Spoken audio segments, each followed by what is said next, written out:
ब्रह्मचारी शिष्य के धर्म। व्यास जी कहते हैं, द्विजवरों, आषाढ़, श्रावण अथवा भादों की पूर्णिमा को वेदों का उपाकर्म बताया गया है, अर्थात उक्त तिथि से वेदों का स्वाध्याय प्रारंभ किया जाता है। जब तक सूर्य दक्षिणायन के मार्ग पर चलते हैं तब तक अर्थात 4.5 महीने प्रतिदिन पवित्र स्थान में बैठकर ब्रह्मचारी एकाग्रता पूर्वक वेदों का स्वाध्याय करे। तत्पश्चात द्विज पुष्य नक्षत्र में घर के बाहर जाकर वेदों का उत्सर्ग स्वाध्याय की समाप्ति करे। शुक्ल पक्ष में प्रातः काल और कृष्ण पक्ष में संध्या के समय वेदों का स्वाध्याय करना चाहिए। वेदों का अध्ययन अध्यापन प्रयत्न पूर्वक अभ्यास करने वाले पुरुष को नीचे लिखे अनध्यायों के समय सदा ही अध्ययन बंद रखना चाहिए। यदि रात में ऐसी तेज हवा चले जिसकी सनसनाहट कानों में गूंज उठे तथा दिन में धूल उड़ाने वाली आंधी चलने लगे तो अनध्याय होता है। यदि बिजली की चमक, मेघों की गर्जना, वृष्टि तथा महान उल्कापात हो तो प्रजापति मनु ने अकालिक अनाध्याय बताया है। ऐसे अवसरों पर उस समय से लेकर दूसरे दिन उसी समय तक अध्ययन रोक देना उचित है। यदि अग्निहोत्र के लिए अग्नि प्रज्वलित करने पर इन उत्पातों का उदय जान पड़े तो वर्षा काल में अनध्याय समझना चाहिए तथा वर्षा से भिन्न ऋतु में यदि बादल दिख भी जाए तो अध्ययन रोक देना चाहिए। वर्षा ऋतु में और उससे भिन्न काल में भी यदि उत्पात सूचक शब्द, भूकंप, चंद्र सूर्य आदि ज्योतिर्मय ग्रहों के उपद्रव हों तो अकालिक अनध्याय समझना चाहिए। यदि प्रातः काल में होमाग्नि प्रज्वलित होने पर बिजली की गड़गड़ाहट और मेघ की गर्जना सुनाई दे तो सज्योतित अध्याय होता है, अर्थात ज्योति सूर्य के रहने तक ही अध्ययन बंद रहता है। इसी प्रकार रात में भी अग्नि प्रज्वलित होने के पश्चात यदि उक्त उत्पात हो तो दिन की ही भांति सज्योति ताराओं के दिखने तक अनध्याय माना जाता है। धर्म की निपुणता चाहने वाले पुरुषों के लिए गांवों, नगरों तथा दुर्गंधपूर्ण स्थानों में सदा ही अनध्याय रहता है। गांव के भीतर मुर्दा रहने पर, शूद्र की समीपता होने पर, रोने का शब्द कान में पड़ने पर तथा मनुष्यों की भारी भीड़ रहने पर भी सदा ही अनध्याय होता है। जल में आधी रात के समय मलमूत्र का त्याग करते समय, झूठा मुंह रहने पर तथा श्राद्ध का भोजन कर लेने पर मन से भी वेद का चिंतन नहीं करना चाहिए। विद्वान ब्राह्मण एकोदिश श्राद्ध का निमंत्रण लेकर 3 दिनों तक वेदों का अध्ययन बंद रखे। राजा के यहाँ सूतक हो या ग्रहण का सूतक लगा हो तो भी 3 दिनों तक वेद मंत्रों का उच्चारण ना करे।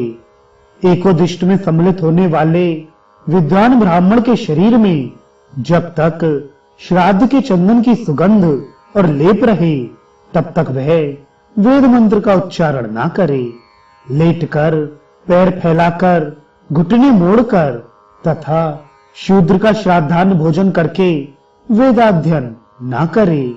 कोहरा पड़ने पर, बाण का शब्द होने पर दोनों संध्याओं के समय, अमावस्या, चतुर्दशी, पूर्णिमा तथा अष्टमी को भी वेदाध्ययन निषिद्ध है। वेदों के उपाकर्म के पहले और उत्सर्ग के बाद 3 रात तक अनध्याय माना गया है। अष्टका तिथियों को एक दिन रात तथा ऋतु के अंत की रात्रियों को रात भर अध्ययन निषिद्ध है। मार्गशीर्ष, पौष और माघ मास के कृष्ण पक्ष में जो अष्टमी तिथियां आती हैं, उन्हें विद्वान पुरुषों ने 3 अष्टकाओं के नाम से कहा है। बहेड़ा, सेमल, महुआ, कचनार और कैथ इन वृक्षों की छाया में कभी वेदाध्ययन नहीं करना चाहिए।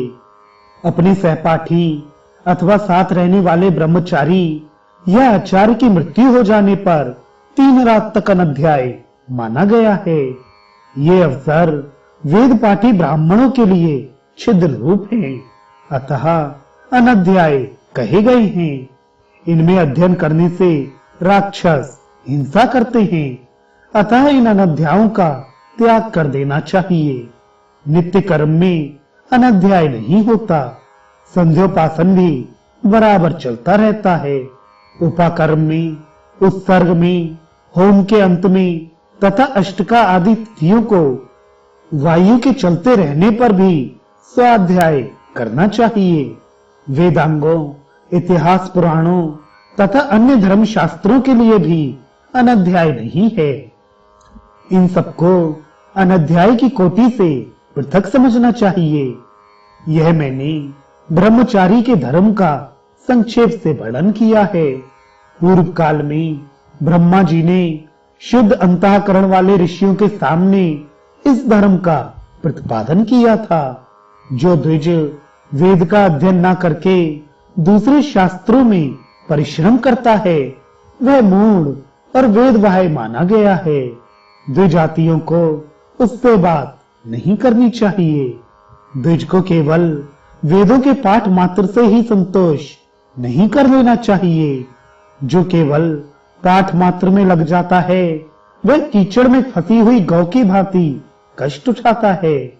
जो विधि पूर्वक वेद का अध्ययन करके उसके अर्थ का विचार नहीं करता, वह मूढ़ एवं शूद्र के समान है, वह सुपात्र नहीं होता। यदि कोई सदा के लिए गुरुकुल में वास करना चाहे, तो सदा उद्यत रहकर शरीर छूटने तक गुरु की सेवा करता रहे। वन में जाकर विधिवत अग्नि में होम करे तथा ब्रह्मनिष्ठ एवं एकाग्र चित्त होकर सदा स्वाध्याय करता रहे। वह भिक्षा के अन्न पर निर्भर रहकर योग युक्त हो सदा गायत्री का जप और शतरुद्रीय तथा विशेषतः उपनिषदों का अभ्यास करता रहे। वेदाध्ययन के विषय में जो ये परम प्राचीन विधि है, इसका भली भांति मैंने आप लोगों से वर्णन किया है। पूर्व काल में श्रेष्ठ महर्षियों के पूछने पर दिव्य शक्ति संपन्न स्वयंभव मनु ने इसका प्रतिपादन किया था।